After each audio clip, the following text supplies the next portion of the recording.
নমস্কার বন্ধুরা, আজ আমি সজনে ফুলের একটা সেরা রেসিপি আপনাদের সাথে শেয়ার করছি। আপনারা তো অনেক রকমভাবে অনেক রেসিপি ট্রাই করেছেন। একবার আমি যেভাবে এই রেসিপিটা আজকে ট্রাই করছি, এই রকমভাবে আপনারাও একবার ট্রাই করুন। আঙুল চেটে খেতে বাধ্য হবে, বাড়ির সবাই প্রশংসা করতে থামবেই না। এতটা সুন্দর হয় এই সজনে ফুলের রেসিপি। এই সজনে ফুলের রেসিপিটা একবার হলেও ট্রাই করে দেখবেন। ভীষণ সুন্দর, যার স্বাদে অপূর্ব। বানানো যেমন সহজ, খেতেও তেমনি অসাধারণ। একেবারে কিছু না, ঘরে থাকা সামান্য উপকরণ দিয়ে আজ তোমাদের দেখিয়ে দেব সজনে শাকের এক অসাধারণ স্বাদের রেসিপি। তো চলুন দেরি না করে শুরু করা যাক। আমি সজনে ফুলগুলোকে দেখো খুব ভালো করে বেছে ধুয়ে পরিষ্কার করে নিয়েছি। দিয়ে অনেকবার জল দিয়ে ধুয়ে একটা ঝুরিয়ে জলটা ঝরিয়ে নিচ্ছি আমি। জলটা ঝরে গেলে তাহলে রেসিপিটা আরও ভালো হবে। এরপর জলটা ঝরে যাক, তখনই আমি এবারে গ্যাসে চলে এলাম। গ্যাসেতে এসে গ্যাসটা অন করে আমি একটা কড়াই বসিয়ে দিয়েছি। আর কড়াইয়ের মধ্যে দিয়ে দিলাম এখানে 2 থেকে 3 টেবিল চামচ সাদা তেল। তোমরা চাইলে এখানে সর্ষের তেলও দিয়ে করতে পারো। আর তেলের মধ্যেই আমি দিয়ে দিলাম একটা শুকনো লঙ্কা। শুকনো লঙ্কাটা হালকা করে একটু ভেজে নেব। হালকা করে যখন ভাজা হয়ে যাবে তখন দিয়ে দেব আমি এখানে 2টো মিডিয়াম সাইজের পেঁয়াজের কুচো। আমি এখানে শুধু পেঁয়াজ দিয়ে আজকে সজনে ফুলের রেসিপিটা করব। তোমরা চাইলে এখানে আলু দিতে পারো, কিন্তু আলুর থেকেও শুধু পেঁয়াজ দিয়ে করলে এর টেস্টটা কিন্তু আরও বেশি আসবে। আর যদি সজনে ফুলের পরিমাণ কম থাকে মেম্বার ওয়াইজ, তাহলে তোমরা একটু আলু দিয়ে বাড়িয়ে নিতে পারো। আর না হলেও শুধু আলু ছাড়াই পেঁয়াজ দিয়ে করবে, তাহলে কিন্তু এর স্বাদ আরও সুন্দর আসবে।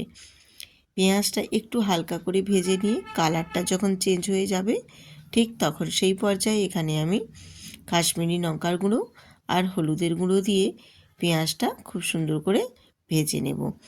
পেঁয়াজটা ভেজে নিলে এর কালারটাও বেশ সুন্দর আসবে আর তেলের রঙটাও খুব সুন্দর হবে। এরপর এখানে আমি দিয়ে দিলাম ধুয়ে রাখা জল ঝরানো সজনে ফুলগুলো। আর এই সজনে ফুল একেবারে টাটকা। আর দেখো প্রতিটাই কিন্তু একদম সজনে ফুল আছে, এখানে কিন্তু সজনে ফুলের কুঁড়ি নেই। সজনে ফুলের কুঁড়িটা যদি থাকে সেক্ষেত্রে একটা কষা ভাব লাগে।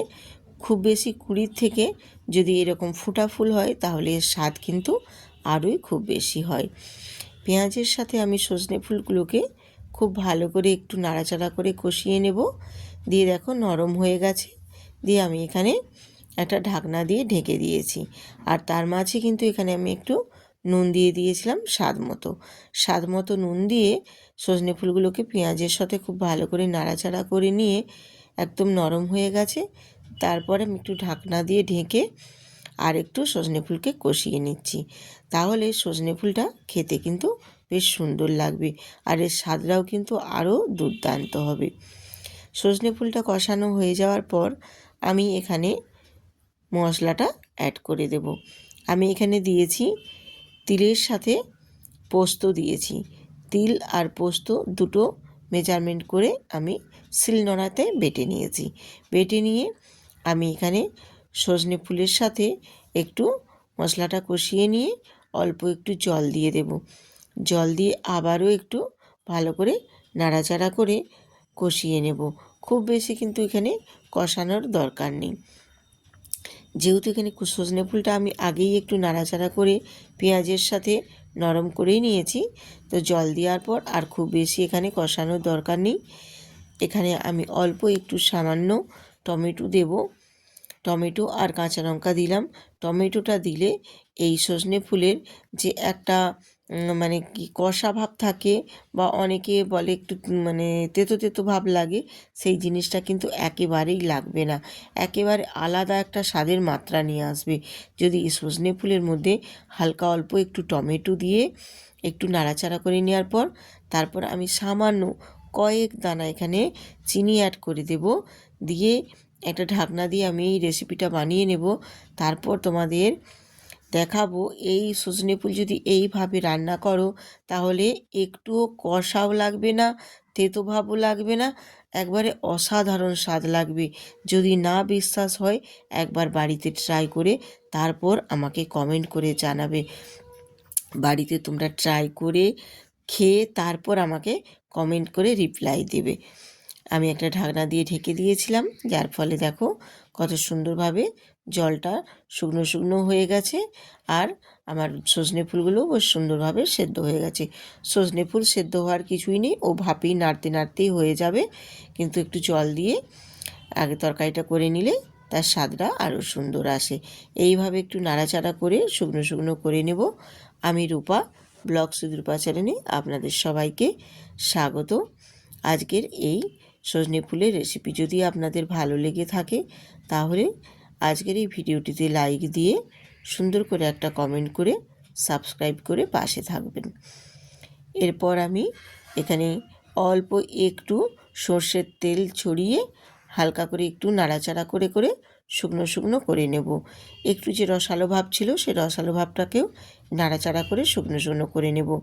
আর খুব বেশি এখানে কিন্তু তেল দিতে যাবেন না, তাহলে সর্ষের তেলের একটা কাঁচা গন্ধ রয়ে যাবে। অল্প সামান্য একটু তেল দিয়ে একটু নাড়াচাড়া করে শুকনো শুকনো করে তারপর আমি এটা নামিয়ে নেব। তো দেখো সজনে ফুলের রেসিপিটা কিন্তু একবারে কমপ্লিট হয়ে গেছে, বেশ সুন্দরভাবে একদম শুকনো শুকনো হয়ে গেছে। এই পর্যায়ে আমি কিন্তু এবারে নামিয়ে নেব। নামিয়েও তোমাদের দেখিয়ে দেব যে এই রকম সজনে ফুল যদি একবার বাড়িতে বানাও, গরম ভাতের সাথে কিন্তু আর কিছুই লাগবে না, এক পদেই থালা শেষ, এতটা সুন্দর হয়।